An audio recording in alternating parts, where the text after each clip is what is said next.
संतुलित रासायनिक समीकरण का महत्व।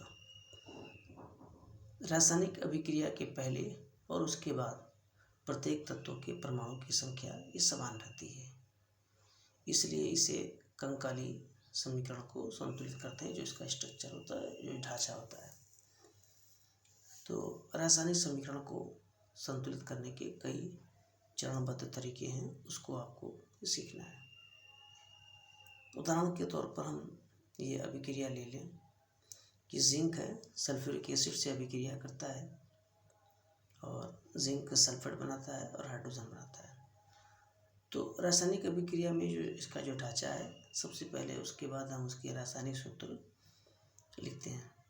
तो जिंक का संकेत जो है Zn है, सल्फ्यूरिक एसिड का संकेत ये सिंबल, ये फार्मूला H2SO4 है, जिंक सल्फेट ZnSO4 और ये H2 है। तो इसमें जो बाईं ओर हैं वो अभिकारक हैं, जो दाईं ओर हैं वह उत्पाद हैं।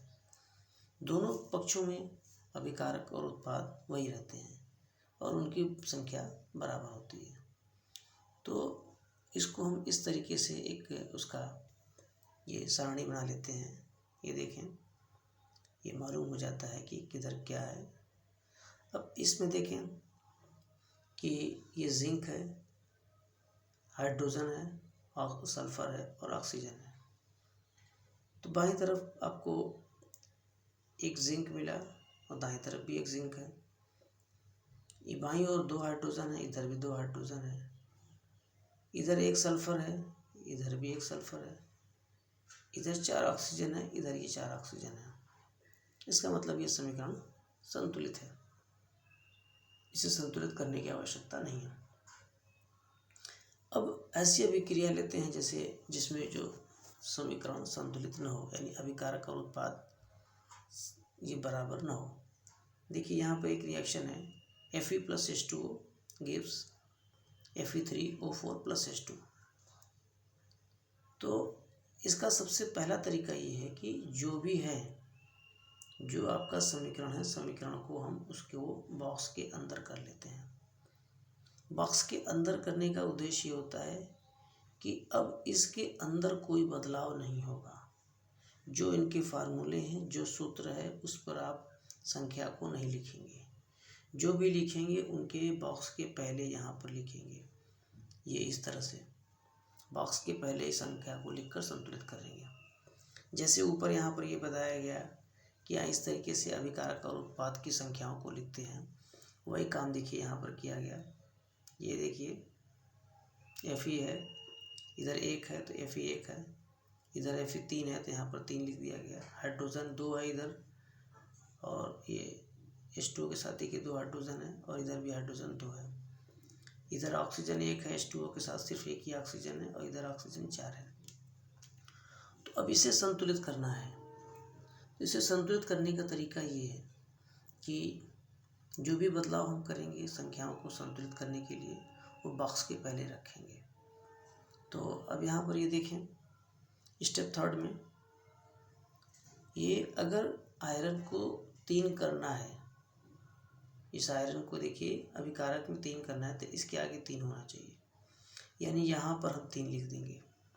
3 लिख देंगे, 3 संख्या कर देंगे तो ऑक्सीजन तो क्या होगा, वह बराबर हो जाएगा। अब इसके बाद यहाँ पर देखिए हाइड्रोजन दोनों तरफ बराबर है, 2-2 है, लेकिन ऑक्सीजन यहाँ पर 4 है और यहाँ पर 1 है। तो अगर हम संतुलित करेंगे तो ये देखिए इस जो ऑक्सीजन है इसके साथ साथ क्या लगा हुआ है, हाइड्रोजन भी है। तो जो भी संख्या हम इसके पहले यहाँ पर लिखेंगे, उस संख्या का गुणा हाइड्रोजन और ऑक्सीजन की संख्या में होगा। यानी यहाँ पर 2 हाइड्रोजन है, 1 ऑक्सीजन है, तो हाइड्रोजन में 2 से गुणा होगा और ऑक्सीजन में 1 से गुणा होगा। अगर इसको हमको 4 करना है तो यहाँ पर हम ये 4 लिख देंगे अगर, तो इस 4 का मतलब ये है कि हाइड्रोजन 8 हो जाएगा और ऑक्सीजन 4 हो गया। तो अब यहाँ पर ये संख्या ये बदल गई।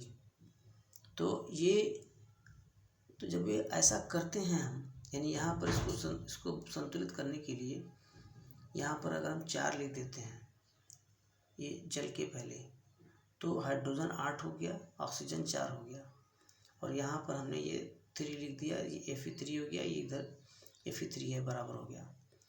तो दो तो तत्व बराबर हो गए, आयरन बराबर हो गया और ये ऑक्सीजन बराबर हो गया। लेकिन हाइड्रोजन की संख्या यहाँ पर ये 4 और 2, 4 दूना 8, यानी 4 2 8 हो जाएगा। इधर हाइड्रोजन की संख्या 2 ही है। तो अब इसको बराबर करने के लिए क्या करेंगे, इसके आगे हम ये 8 लाना है, तो इसके आगे हम ये 4 कर देंगे। तो अब यहाँ पर ये हाइड्रोजन भी 4 कर देंगे, तो हाइड्रोजन भी 8 हो गया। इस तरीके से इस समीकरण में जो हम संतुलित करेंगे, तो समीकरण में यहाँ पर ये Fe के पहले 3 और H2O के पहले 4 और ये H2 के पहले ये 4, इस तरह से कर देंगे तो समीकरण संतुलित हो जाएगा।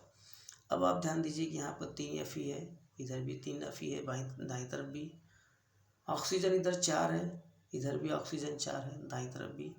बाईं तरफ देखिए 4 दूना 8, यानी 4 2 8, 8 हाइड्रोजन है इधर और इधर भी 8 हाइड्रोजन है। तो इस तरीके से ये समीकरण संतुलित हो गया। तो ये समीकरण को संतुलित करने का ये तरीका है।